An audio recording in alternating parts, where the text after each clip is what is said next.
17 de enero de 1945. Un viento gélido corta los Apeninos del norte.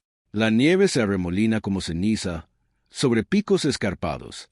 Bajo el cielo gélido, pequeñas figuras se mueven en silencio. Soldados estadounidenses.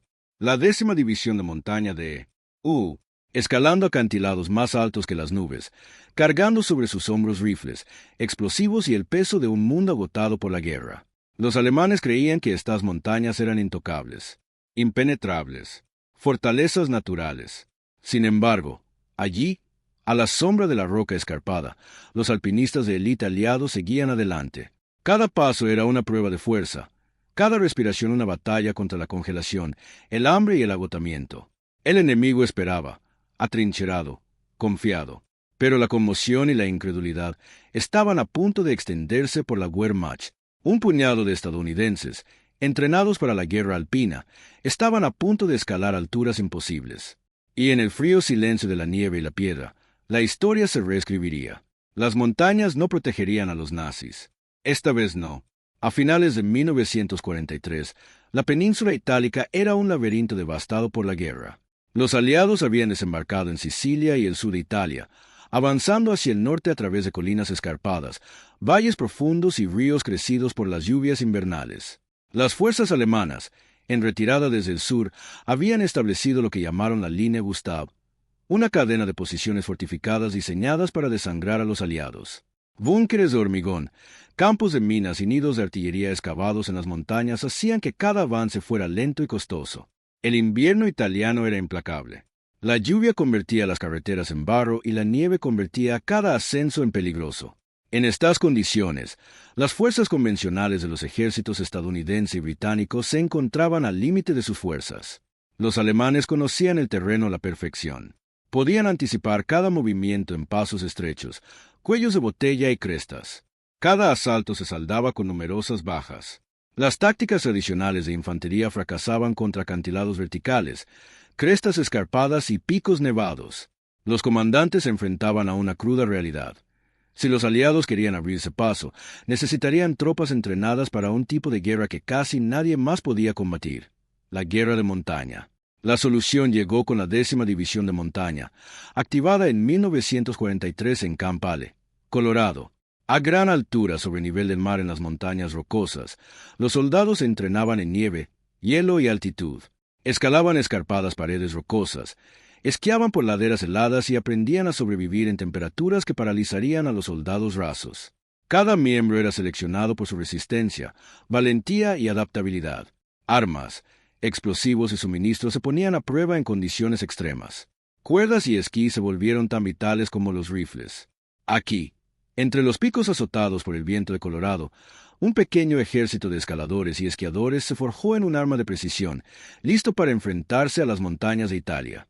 El entrenamiento de la división fue agotador.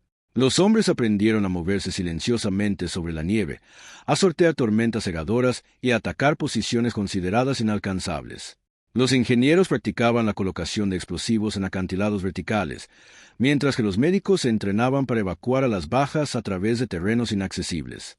El liderazgo enfatizaba la iniciativa y la autonomía de las unidades pequeñas. En estas montañas, la lentitud de las órdenes del alto mando podía significar la muerte. Cada soldado tenía que pensar, actuar y escalar como si su supervivencia y el éxito de la campaña dependiera de ello. Para cuando embarcaron hacia Italia a finales de 1944, la 10ª División de Montaña era única en el ejército aliado. Los soldados no solo llevaban armas, sino también cuerdas, crampones y esquís. Las mochilas pesaban más de 36 kilos.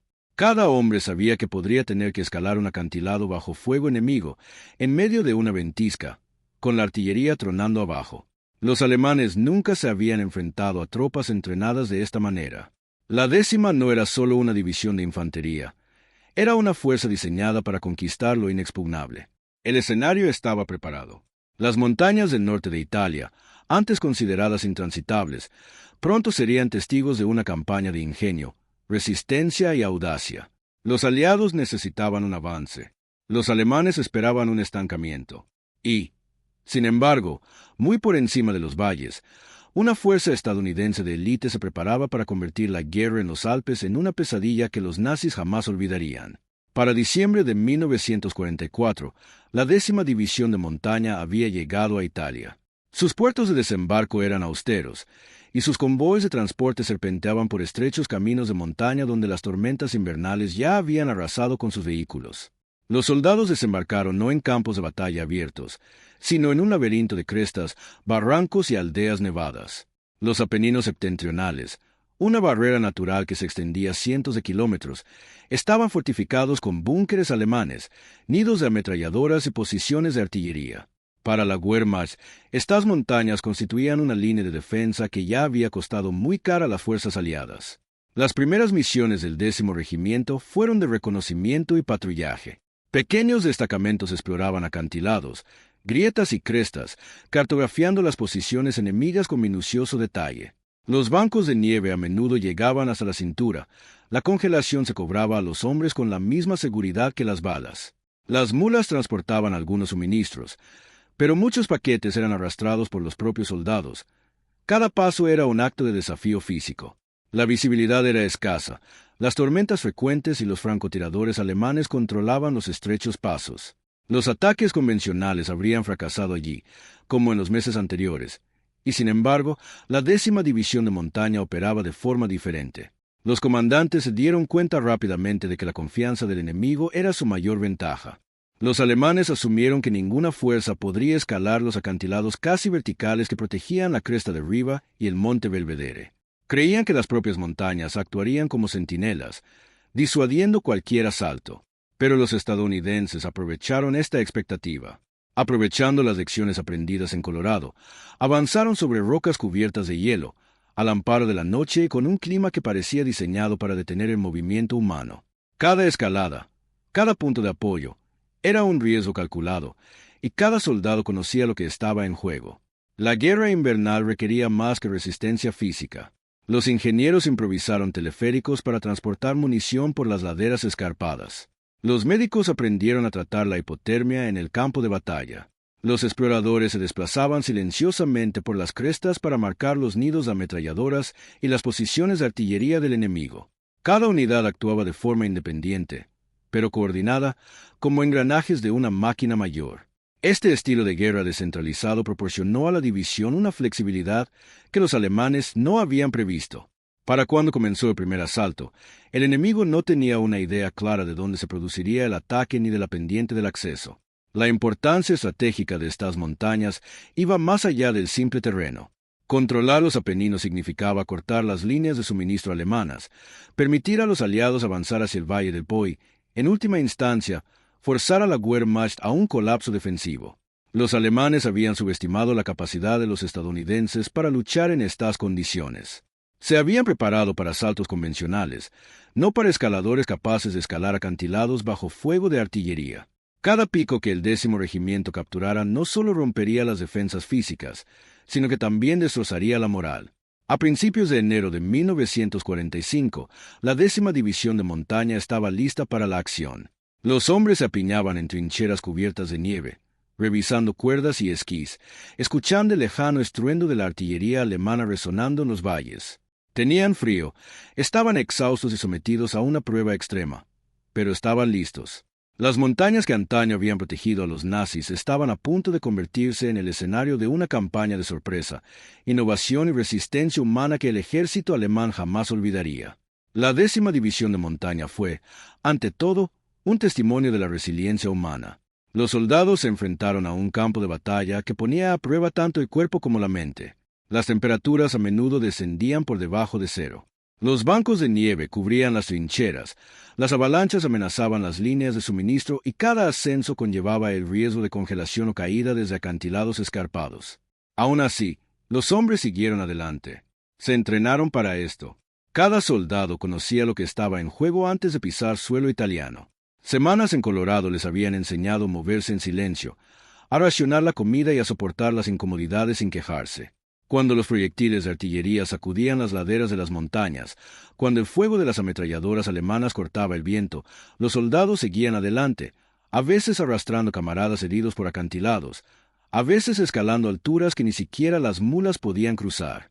El espíritu humano se convirtió en el arma más poderosa de la división. Las cartas de los soldados a casa describen el tormento físico: manos entumecidas, rostros cubiertos de hielo, botas empapadas. Sin embargo, junto al sufrimiento, existía la camaradería.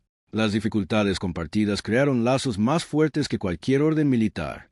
La resistencia de los soldados se convirtió en un arma psicológica contra los alemanes, quienes no podían concebir tropas dispuestas a luchar en tales condiciones. La 10ª División de Montaña demostró que la determinación humana podía convertir incluso el paisaje más agreste en una ventaja en el campo de batalla. Las tácticas convencionales fracasaron en los Apeninos. Pasos estrechos, acantilados escarpados y valles ocultos convertían los ataques frontales en letales. La 10ª División de Montaña reescribió el reglamento. Las unidades pequeñas actuaban de forma independiente, moviéndose por rutas inesperadas. Los ataques nocturnos, las cuerdas de escalada bajo la nieve y el uso de cobertura natural minimizaban la exposición a la artillería alemana. Mapas, reconocimiento aéreo y exploradores guiaron las operaciones, pero el terreno exigía improvisación. Los líderes permitieron a los soldados tomar decisiones instantáneas. Los pelotones se coordinaban en silencio, haciendo señales con gestos y silbatos apagados. Posiciones consideradas intocables, como la cresta de Riva, se abordaban desde escarpados acantilados que los alemanes creían imposibles de escalar. El apoyo de artillería se vio limitado por las propias montañas. Los morteros eran transportados por hombres por caminos peligrosos. Los ingenieros colocaban explosivos para derrumbar los búnkeres enemigos. Cada maniobra demostró adaptabilidad, innovación y creatividad táctica. Estas estrategias permitieron que una fuerza relativamente pequeña atacara con contundencia, creando una conmoción que los alemanes nunca habían previsto. El equipo proporcionó a la 10ª División de Montaña una ventaja que pocos podían replicar. Los soldados llevaban esquís, piolets, cuerdas y botas de escalada especializadas. Los esquís permitían un movimiento rápido sobre nieve profunda, mientras que las cuerdas y los pitones facilitaban los ascensos verticales. La ropa para el frío protegía de la congelación, pero la movilidad era primordial. Las mochilas pesaban entre 32 y 36 kilos, una carga que los soldados soportaban con gusto. Las armas se adaptaron para la guerra de montaña. La artillería ligera podía desmontarse y transportarse en grupos por los acantilados. Los fusiles y las ametralladoras solían desmontarse para reducir su peso. Incluso los explosivos se modificaban para detonar en temperaturas bajo cero. La comunicación dependía de teléfonos de campaña y mensajeros, ya que las radios eran pesadas y poco fiables en terrenos escarpados. Cada pieza de equipo, cada modificación, se probó en condiciones ambientales antes de su despliegue en Italia. La tecnología potenció la destreza humana, permitiendo la división operar en condiciones donde la mayoría de los ejércitos flaquearían. En combinación con un entrenamiento riguroso y la innovación táctica, creó una fuerza capaz de ejecutar maniobras que parecían imposibles y que dejaron a los alemanes incrédulos. El éxito de la 10ª División de Montaña no se basó solo en la habilidad individual, sino también en un liderazgo excepcional. El general de brigada George P. Haas y sus oficiales comprendieron que la doctrina convencional no podía triunfar en los Apeninos. Los comandantes fomentaron la iniciativa, otorgando a las unidades pequeñas autonomía para adaptarse a condiciones rápidamente cambiantes. Las órdenes eran concisas, dejando su ejecución a soldados entrenados para pensar con independencia. La guerra de montaña requería previsión y creatividad. Los líderes estudiaban la topografía incansablemente, planificando rutas que parecían imposibles. Equilibraban el riesgo y la recompensa. Una ascensión audaz podía sorprender al enemigo, pero un paso en falso podía costar decenas de vidas. La coordinación entre ingenieros, médicos y fusileros era impecable, reflejo del riguroso entrenamiento en Colorado y la preparación exhaustiva para condiciones extremas. El liderazgo de la división infundía confianza. Los soldados sabían que sus comandantes confiaban en ellos para tomar decisiones en los acantilados, en las tormentas y bajo fuego enemigo. Esto les permitía actuar con decisión. En combate, la combinación de una preparación rigurosa y la confianza en el juicio humano resultó devastadora para las fuerzas alemanas, que no podían prever tal flexibilidad en una fuerza pequeña y de élite. Los alemanes habían fortificado las montañas del norte de Italia, asumiendo que ninguna fuerza podría desafiar sus posiciones. La cresta de Riva, el monte Belvedere y los picos circundantes se consideraban fortalezas naturales. Trincheras, búnkeres y nidos de ametralladoras convertían los asaltos frontales en una operación mortal. Sin embargo, la llegada de la 10ª División de Montaña cambió la situación por completo. Los comandantes alemanes observaban con incredulidad cómo las tropas estadounidenses escalaban acantilados que antes se consideraban inexpugnables. Las patrullas reportaban movimientos extraños en condiciones de ventisca, pequeños grupos apareciendo donde nadie debería estar. La moral se desmoronó. Los soldados hablaban de hombres capaces de subir muros verticales bajo fuego enemigo, atacando posiciones consideradas seguras. Incluso las unidades de élite de la Wehrmacht no estaban preparadas para esta combinación de resistencia, táctica y equipo. Los informes de inteligencia de la época registraron confusión y pánico entre los defensores alemanes. Los comandantes se vieron obligados a redistribuir tropas desde posiciones más seguras, debilitando las líneas en otros lugares. La inesperada presencia del 10º Regimiento creó un shock psicológico que complementó su ataque físico. Al atacar donde el enemigo era más débil, o donde creían imposible atacar, los estadounidenses destrozaron la ilusión de invencibilidad en las montañas. La campaña puso a prueba no solo el cuerpo, sino también la mente. Los soldados soportaron un frío intenso, fatiga, hambre y la exposición constante al fuego enemigo. Las propias montañas se convirtieron tanto en adversarios como en campos de batalla. Sin embargo, en medio de esta brutalidad, los actos de valentía inspiraron a sus compañeros. Los exploradores ascendían cientos de metros por encima de las posiciones enemigas para marcar objetivos. Los médicos arriesgaban la vida para evacuar a sus camaradas congelados. Los ingenieros colocaban explosivos en condiciones de congelación, a menudo bajo fuego enemigo. Para los alemanes, presenciar estos asaltos fue desconcertante. Nunca se habían enfrentado a un oponente tan preparado físicamente y psicológicamente disciplinado. La conmoción se extendió por las unidades al caer posiciones contra todo pronóstico. El peso psicológico de enfrentarse a un enemigo dispuesto a luchar en condiciones imposibles dejó a la Wehrmacht indecisa, cautelosa, a menudo reactiva en lugar de proactiva. Entre los estadounidenses, el éxito reforzó la moral. Los soldados ganaban confianza con cada cresta y pico conquistados, con cada victoria sorpresiva. El ingenio humano, la resistencia y el trabajo en equipo se volvieron tan decisivos como la artillería. Para cuando se lanzaron los primeros asaltos importantes, estaba claro, esta era una división construida para desafiar los límites, tanto físicos como mentales, y los alemanes nunca habían visto nada igual. 17 de febrero de 1945. Antes del amanecer, un fino velo de niebla se cernía sobre los picos escarpados de Rivary. Las posiciones alemanas se alzaban como águilas sobre el valle, con sus ametralladoras cubriendo cada acceso. Los acantilados eran casi verticales, con el hielo cubriendo cada punto de apoyo. Para la Wehrmacht, estas alturas eran intocables. Para los hombres de la 10ª División de Montaña de eran el objetivo. Al amparo de la oscuridad, la compañía del 86º Regimiento de Infantería inició su ascenso. Los soldados avanzaban en silencio, uno a uno, cada uno cargando mochilas de más de 32 kilos, rifles colgados y cuerdas enrolladas. Paso a paso, escalaban los acantilados. Los ingenieros colocaban pitones y cuerdas para asegurar la ruta, con las manos entumecidas por la congelación, cada respiración visible en el aire gélido. A veces, la nieve y el hielo cedían bajo los pies, obligando a los escaladores a agarrarse las paredes rocosas o a rescatar a sus compañeros. A las 5:30 de la mañana, los primeros estadounidenses llegaron a los búnkeres alemanes de avanzada. Los defensores estaban conmocionados. Esperaban que cualquier ataque viniera del valle, no de los acantilados verticales. Las tropas estadounidenses utilizaron granadas y metralletas para despejar las posiciones en silencio, neutralizando a los centinelas antes de que la alarma se extendiera por completo. Pequeños equipos se movieron con precisión, aprovechando el caos que su llegada había causado. El ascenso tuvo un precio.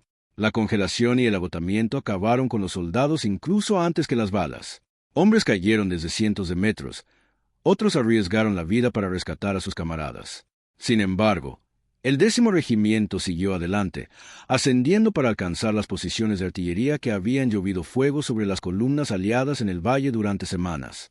Cada emplazamiento capturado significaba que los alemanes perdían puntos de observación, con ellos la ilusión de invulnerabilidad. A media mañana, la cresta de Riva estaba en manos estadounidenses. La operación había tomado a la Wehrmacht por sorpresa.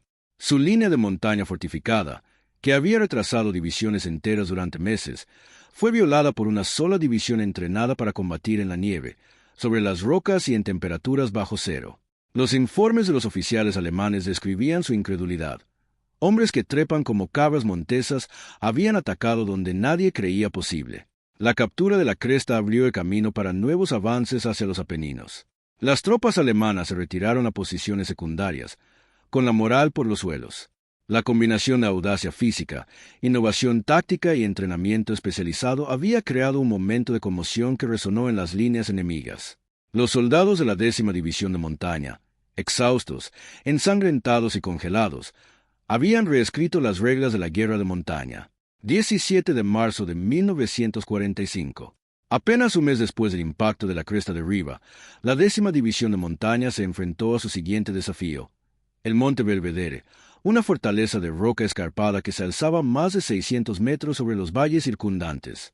Los defensores alemanes habían pasado semanas reforzando búnkeres y nidos de ametralladoras, convencidos de que los escarpados acantilados de la montaña y los accesos cubiertos de nieve imposibilitaban el asalto. Sin embargo, los estadounidenses conocían el terreno, habían cartografiado cada cresta y comprendían que la velocidad, el sigilo y la audacia podían superar incluso a las fortificaciones más sólidas. Bajo un cielo sin luna, los regimientos de infantería 86 y 85 comenzaron su ascenso. Pequeñas escuadras, separadas por cientos de metros, se movían como sombras a lo largo de escarpados acantilados. Los ingenieros aseguraban las cuerdas, mientras los exploradores marcaban las posiciones alemanas desde arriba. Cada paso estaba calculado. Un resbalón podía significar la muerte, un fallo de disparo podía alertar al enemigo. Con la nieve crujiendo bajo las botas, los piolets clavados en la piedra, los soldados avanzaban con la misma determinación silenciosa que había conquistado la cresta de Riva. Al amanecer, las fuerzas estadounidenses habían alcanzado las posiciones avanzadas alemanas. Los defensores, aún recuperándose de la cresta de Riva, quedaron atónitos al ver hombres en la cima de acantilados que consideraban inaccesibles. El asalto fue rápido y brutal. Granadas, subfusiles y cargas cuidadosamente colocadas neutralizaron los búnkeres.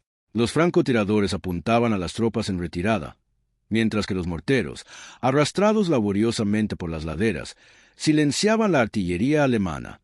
Cada emplazamiento capturado acercaba a los aliados a romper por completo la línea defensiva de los Apeninos. La batalla por el Monte Belvedere duró 4 días. Los soldados soportaron tormentas de nieve, vientos gélidos y constantes contraataques alemanes. Las bajas fueron elevadas, pero la disciplina y el entrenamiento de la división se mantuvieron. Las unidades coordinaron ataques a lo largo de múltiples crestas, abrumando a los defensores, quienes no podían anticipar dónde se produciría el siguiente ataque. La captura del Monte Belvedere obligó a las unidades alemanas a retirarse al Valle del Po, abandonando posiciones que habían retrasado a los aliados durante meses. La ofensiva más amplia se desplegó rápidamente tras este éxito. Con las tierras altas aseguradas, las fuerzas aliadas avanzaron por los valles del norte de Italia. La moral alemana se había derrumbado, y la reputación de la 10ª División de Montaña se extendió por las líneas enemigas como una fuerza dispuesta a luchar en condiciones que nadie más podía soportar. Los comandantes de ambos bandos reconocieron el punto de inflexión. Las defensas de montaña ya no eran inexpugnables. A principios de abril de 1945, los Apeninos del norte estaban en gran parte en manos aliadas. La audacia de escalar acantilados bajo fuego enemigo, la precisión táctica y la resistencia de los soldados estadounidenses habían transformado la campaña italiana. Lo que parecía imposible, la conquista de picos escarpados y fortificados, era ahora un plan para el éxito. La 10ª División de Montaña no solo había conmocionado a los nazis, sino que había transformado la naturaleza misma de la guerra en las montañas, demostrando que la determinación, el entrenamiento y la innovación podían superar incluso las defensas más formidables, tanto naturales como artificiales. Para abril de 1945, el impacto total de las acciones de la 10ª División de Montaña era evidente. Las fuerzas alemanas, que antes confiaban en las fortificaciones naturales de los Apeninos, se vieron obligadas a retirarse. Las posiciones en la cresta de Riva y el Monte Belvedere, consideradas inexpugnables durante mucho tiempo, fueron atacadas por una fuerza relativamente pequeña de estadounidenses entrenados para condiciones que el enemigo no podía imaginar. La línea defensiva de la Wehrmacht estaba rota, y la iniciativa estratégica en el norte de Italia había pasado irrevocablemente a los aliados. Los informes de bajas revelan el coste humano. La 10ª División de Montaña sufrió aproximadamente 1.200 bajas, incluyendo bajas por combate, congelación y agotamiento, mientras que las pérdidas alemanas se estimaron en 2.500 hombres, con cientos de ellos capturados. Más significativamente, la moral alemana se había desplomado. Los informes de los oficiales supervivientes describen incredulidad y conmoción, señalando que los soldados estadounidenses se movieron donde nadie debería poder moverse y atacaron posiciones que se suponía eran intocables. Estos relatos destacan que la victoria fue tanto psicológica como física. Estratégicamente, la toma de pasos de montaña clave permitió a las fuerzas aliadas avanzar hacia el Valle del Po, interrumpiendo las líneas de suministro y las comunicaciones alemanas. El colapso de las defensas del norte de los Apeninos obligó a la Wehrmacht a redistribuir tropas, debilitando otros frentes en el norte de Italia. Los comandantes aliados observaron que las montañas, antes consideradas barreras naturales, ya no ofrecían protección. En palabras del general Mark W. Clark, comandante del Quinto Ejército de los la 10ª División de Montaña había abierto camino a operaciones que ninguna infantería ordinaria podría haber ejecutado en tales condiciones. El uso innovador de tácticas, movilidad y equipo especializado por parte de la división se convirtió en un modelo para futuras operaciones de montaña e invierno. Su enfoque, que enfatizaba la autonomía de las unidades pequeñas, el reconocimiento detallado y un acondicionamiento físico extremo, demostró que cualquier terreno, por inhóspito que fuera, podía superarse con preparación, entrenamiento y determinación. El éxito de Rivard y Mont Belvedere se estudiaría en academias militares durante décadas, demostrando cómo las fuerzas de élite podían aprovechar las suposiciones del enemigo y los paisajes naturales para lograr resultados decisivos. A nivel humano, las cartas y memorias de los soldados transmiten una mezcla de alivio, orgullo y agotamiento. Los hombres recordaban noches gélidas en acantilados, transportando provisiones y compañeros por escarpadas paredes rocosas, y la constante conciencia de que un solo paso en falso podía significar la muerte. Sin embargo, en estas historias reside la esencia de su impacto: resistencia, coraje y entrenamiento combinados para lograr lo que parecía imposible. La captura de la cresta de Riva y el Monte Belvedere no solo modificó las posiciones tácticas, sino que transformó la campaña italiana. A mediados de 1945, los aliados habían avanzado hacia el Valle del Po, amenazando las últimas posiciones defensivas alemanas en el norte de Italia. La Wehrmacht, desmoralizada y debilitada, ya no pudo ofrecer una resistencia eficaz. El historiador John B. Sanford describió el papel de la 10ª División de Montaña como un punto de inflexión no solo en la conquista física de los Apeninos, sino también en la psicología de la guerra de montaña. El reconocimiento no tardó en llegar. Los soldados que habían escalado acantilados bajo fuego de artillería y sobrevivido a condiciones extremas recibieron condecoraciones, incluyendo cruces por servicio distinguido, estrellas de plata y estrellas de bronce. Sin embargo, el mayor reconocimiento provino del respeto tanto de sus compañeros como de los oficiales enemigos. Los informes de inteligencia alemanes señalaban que estos escaladores estadounidenses luchan donde los hombres comunes no pueden pisar, y que sus métodos habían desafiado toda expectativa y doctrina militar. El éxito de la 10ª División de Montaña también influyó en el pensamiento militar de posguerra. Las unidades de guerra alpina e invernal se basaron en su entrenamiento y tácticas, con énfasis en la autonomía de las unidades pequeñas, el acondicionamiento físico y el equipo especializado. Su capacidad para combinar la resistencia humana con tácticas innovadoras se convirtió en un modelo para las fuerzas de élite de todo el mundo. Las academias militares analizaron sus operaciones en detalle, impartiendo lecciones de adaptabilidad, improvisación y la dimensión psicológica de la guerra en entornos extremos. Más allá de la doctrina, la campaña dejó una huella imborrable en los propios soldados. Las memorias relatan noches pasadas acurrucados en trincheras nevadas, escalando acantilados bajo ventiscas y la camaradería forjada en condiciones que pusieron a prueba la resistencia humana. Sus logros inspirarían a generaciones de tropas de montaña, desde las patrullas de esquí de la Guerra Fría hasta las fuerzas especiales modernas. Las ciudades y valles del norte de Italia también fueron testigos de este cambio. Las retiradas alemanas permitieron a los civiles un respiro de la ocupación, y el colapso simbólico de las defensas intocables tuvo un profundo impacto psicológico. Para los nazis, las montañas en las que habían confiado como fortalezas naturales ya no garantizaban la seguridad. La 10ª División de Montaña había demostrado que con preparación, valentía e innovación, incluso el terreno más inhóspito podía superarse. Al final de la campaña, la 10ª División de Montaña había consolidado su lugar en la historia. No solo conmocionaron a los nazis, sino que redefinieron lo que era posible en la guerra.